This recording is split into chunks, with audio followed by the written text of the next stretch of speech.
안녕하세요. 동서대학교 작업취락과 교수 정남혜입니다. 포스터 발표를 하게 된 연구 제목은 치매 노인에 있어서 일상생활 활동의 에러를 평가할 수 있는 평가 도구에 대한 체계적 고찰입니다. 인트로덕션입니다. 많은 사람에서 일상생활에 있어서 에러들이 흔하게 발생을 하는데요. 일반적인 사람에게 있어서 이러한 실수들은 개인적으로 조금 번거롭거나 불편할 따름이 있지만 치매 노인에게 있어서 행동의 이러한 에러들은 자율성을 위협하거나 안전을 위협하는 크리티컬한 행동일 수 있습니다. 제프 리전에 따르면 에러를 조정하는 과정에 있어서는 두 가지 단계가 있다고 설명했습니다. 이 두 가지 단계는 에러에 대한 디텍션 그리고 에러에 대한 교정, 코렉션입니다. 에러에 대한 디텍션과 에러에 대한 코렉션이 이루어져야지 실수에 있어서 행동의 실수에 있어서 감지하고 교정하는 과정을 거칠 수 있다고 이야기했습니다. 이미지 연구를 통해서는 에러 디텍션은 anterior cerebral cortical activity와 관련이 된다고 설명을 했고요. 그리고 에러의 correction 부분은 anterior cerebral cortex와 bottom nuclei와 관련된다고 설명했습니다. 치매에 있어서 에러 감지와 교정에 관한 연구들을 살펴보면 정상인에 비해서 치매 노인들이 에러를 감지하는 능력이 다소 떨어진다라고 감지하는 횟수가 떨어진다라고 보고하였습니다. 반면에 감지한 에러에 있어서 그것들을 교정하는 비율은 정상인과 크게 차이가 없는 것으로 나타났습니다. 이 말은 치매 노인들의 에러 디텍션이 에러 코렉트보다 더 중요하다라고 볼 수 있다는 거죠. 에러를 디텍션하는 것들은 정상노인보다 떨어졌지만 디텍션한 것들은 다 교정했기 때문에 디텍션을 하는 기능을 향상시킨다면 에러를 교정하는 비율을 훨씬 더 높일 수 있다는 의미가 되겠습니다. 그래서 다음입니다. 많은 연구에서 보고하기를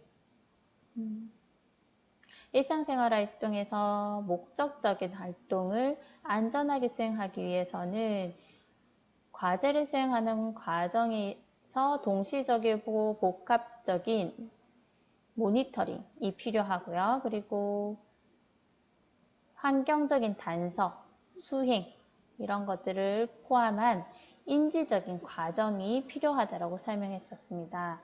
그래서 이러한 부분을 잘 평가할 수 있기 위해서는 평가 도구가 필요한데 일상생활 동작은 이러한 인지적 과정을 잘 반영해서 드러내주는 특성이 있습니다. 특히 치매와 같은 진단을 받은 사람들에게서 신경학적인 능력 그리고 심각한 문제들을 잘 드러내주게 됩니다. 치매 노인의 일상생활 활동을 평가하는 평가 도구는 주로 의존성 혹은 독립성에 따라서 점수화하도록 되어 있습니다. 현재는 많은 평가 도구가 질문지로 이루어지게 되는데요. 이러한 질문지는 짧은 시간 안에 수행 가능하다는 장점이 있지만 정보 제공자의 엄격도에 따라서 다르게 평가될 수 있는 점, 보고자의 어느 정도의 정보를 가지고 있느냐에 따라서 다르게 보고될 수 있는 점 등이 점수화될 수 있는 점 등이 단점이라고 할 수 있겠습니다. 또한 치매 전 단계인 MCI, 경도인지장애 노인분들은 일상생활 활동 자체는 독립적으로 대부분 수행을 하지만 그 과정에서 많은 에러가 일어나게 되죠. 그런데 지금의 일상생활 활동 평가 도구로는 이러한 에러들을 감지할 수 없다라는 제한점이 있습니다. 그래서 치매 노인들을 대상으로 해서 과제 중에 일어나는 에러들의 심각성을 관해서 연구할 필요가 있다라는 것을 많은 연구자들이 인식하고 있지만 관련 평가 도구, 이와 관련된 연구들은 부족한 상태입니다. 국내 문화에 맞추고 국내 노인의 특성을 반영하여 치매 노인들의 일상생활 활동에 에러를 감지할 수 있는 평가 도구를 개발할 필요가 있습니다. 그러기 위해서는 지금까지 개발되어진 기존의 평가 도구들에 대한 리뷰가 필요합니다. 그래서 본 연구에서는 치매 노인들을 대상으로 해서 일상생활 활동의 에러를 평가하는 평가 도구 혹은 방법에 대해서 리뷰를 해보고자 합니다. 연구 방법은 다음과 같습니다. 2020년 3월에 연구를 시행을 했고요. 구글 스콜라 EBS 코호스트 데이터베이스에서 2011년부터 2019년까지 Dementia and Error and Activities of Daily Living 이라는 키워드로 검색하였습니다.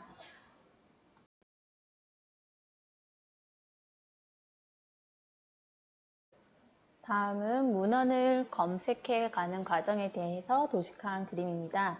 구글 데이터베이스에서 키워드로 검색했을 때 총 1750개 연구가 검색되었습니다. 이 중에서 타이틀과 앱스트랙을 스크리닝해서 배제한 연구가 1734개입니다. 그리고 16개의 연구를 풀 텍스트를 확인했을 때 11개가 본 연구 주제와 맞지 않아서 배제하였고요. 그래서 총 도출된 연구는 5개입니다. 앱스코호스트에서는 키워드로 검색했을 때 39개 연구가 검색되었습니다. 그 중에서 구글 데이터베이스와 구글 스콜라와 중복된 연구 3개를 배제하였고요. 배제하여 36개 연구의 타이틀과 앱스트랙을 스크리닝하였습니다. 그 중에서 29개 연구가 배제되었고 총 7개의 연구의 풀텍스트를 확인하였습니다. 그 중에서 총 1개 연구가 배제되어서 총 6개 연구가 도출되어서 포함되었습니다. 총 11개 연구에서 본 연구에 분석하기 위해서 총 4개의 평가 도구가 추출되었습니다. 본 연구에서 포함된 평가 도구들의 기준을 살펴보시면 일상생활 활동의 의존성, 독립성에 대해서 기반으로 한 평가 도구는 배제하였고요. 인지적 과정을 포함하였거나 일상생활 활동의 질을 평가하는 평가 도구를 포함하였습니다. 그래서 다음은 11개의 포함 연구에 대해서 정리한 표입니다. 저자, 연도, 연구의 제목, 참여자, 그리고 사용된 평가 도구에 대해서 정리하였습니다. 첫 번째 연구에서 보시면 2011년도에 머그릭 등이 저자로 참여한 연구이고요. 이 연구에서는 Naturalistic Action Test를 사용하였습니다. 코넬리스가 2017년도에 참여한 연구에서는 ICF-based Evaluation for BADL and IADL 평가 도구가 사용되었고요. 2012년도에 패트리샤 등이 참여한 연구에서는 마찬가지로 ICF-based Evaluation for BADL and IADL 평가 도구가 사용되었습니다. 맥린 등이 참여한 2014년도 연구에서는 8개, 8 Ideal Task Direct Observation과 Everyday Problem Test라고 하는 EPT 평가 도구가 사용되었습니다. 사라 등이 2014년도에 참여한 연구에서는 Naturalistic Action Test 평가 도구가 사용되었고, 사라 등이 2013년도에 기술한 연구에서는 Naturalistic Tea Making Test, 사라 등이 2017년도에 기술한 연구에서는 마찬가지로 Naturalistic Tea Making Test가 사용되었습니다. Naturalistic Action Test가 있고 Naturalistic Tea Making Test가 있는데요. Naturalistic Tea Making Test는 Naturalistic Action Test의 한 아이템 부분을 활용한 평가입니다. 브라이언 등이 기술한 연구에서는 내추럴리스틱 액션 테스트가 사용되었고, 제나비버 등이 기술한 연구에서는 8ADL 태스크 다이렉트 옵저베이션을 사용하였습니다. 마리아 등이 기술한 연구에서는 내추럴리스틱 액션 테스트, 에밀리 등이 기술한 연구에서는 내추럴리스틱 액션 테스트를 사용하였습니다. 그래서 전반적으로 내추럴리스틱 액션 테스트가 가장 많았었고, 그 다음에 ICF 베이스드 이밸루에이션 테스트가 2개, 그리고 IADL 태스크 다이렉트 옵저베이션이 2개 사용되었고, 에브리데이 프로블럼 테스트 평가 도구가 한 번 사용된 걸 확인할 수 있었습니다.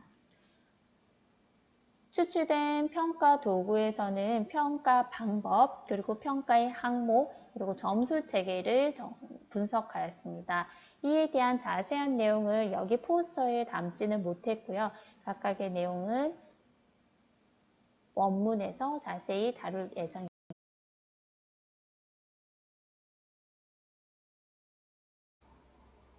연구 결과입니다. 총 11개의 연구가 포함되었고요. 거기에서 사용된 평가 도구의 빈도를 보시면 한 개의 연구에서 2개의 평가 도구를 사용해서 총 12개의 평가 도구 빈도를 보실 수 있습니다. 7개 연구에서는 내추럴리스틱 액션 테스트, 여기에서는 내추럴리스틱 티 메이킹 테스트를 포함한 개념입니다. 그래서 7개 연구가 NAT를 사용하였고 2개의 연구가 ICF Based Evaluation for BADL and IADL을 사용하였고 2개의 연구가 IADL Task Direct Observation을 사용하였습니다. 그리고 하나의 연구가 Performance Based Measurement인 Everyday Problem Test를 사용하였습니다. 각각의 치매 노인들의 일상생활 활동을 평가한 방법에 대해서 살펴보시면요. 크게 인터뷰 그리고 다이렉트 옵저베이션에서도 컨트롤드 인바이런먼트에서 시행하는 거, 페이퍼 앤드 펜슬 이렇게 세 가지 분류로 나눌 수 있었습니다. 내추럴리스틱 액션 태스크는 다이렉트 옵저베이션을 사용하였고 그 중에서도 내추럴 컨텍스트에서 수행하는 것을 관찰하는 것이 아니라 컨트롤드 인바이런먼트에서 수행하는 것을 관찰하는 방법을 사용하였습니다. ICF 베이스 이밸루에이션은 인터뷰 방식으로 ADL의 수행을 평가하였습니다. Everyday Problem Test는 Pencil and Paper, Paper and Pencil 방식으로 사용하였고 8IADL Task Direct Observation은 다이렉트 옵저베이션을 컨트롤드 인바이런먼트에서 수행하는 것을 방법을 사용하였습니다. 항목들을 살펴보면 ICF Based Evaluation 툴에서는 IADL, BADL 항목을 모두 포함하고 있었습니다. 그러나 이를 제외한 다른 평가 도구의 항목에서는 모두 IADL 항목만을 포함하고 있는 것을 알 수 있었습니다. 네 번째로 에러의 기준에 대해서 분석을 했었는데요. 일상생활 활동 중에 보여지는 에러를 분석하기 위해서 기준을 제시한 평가 도구는 NAT, Naturalistic Action Task와 8IADL Task Direct Evaluation이 가장 잘 설명하고 있었습니다.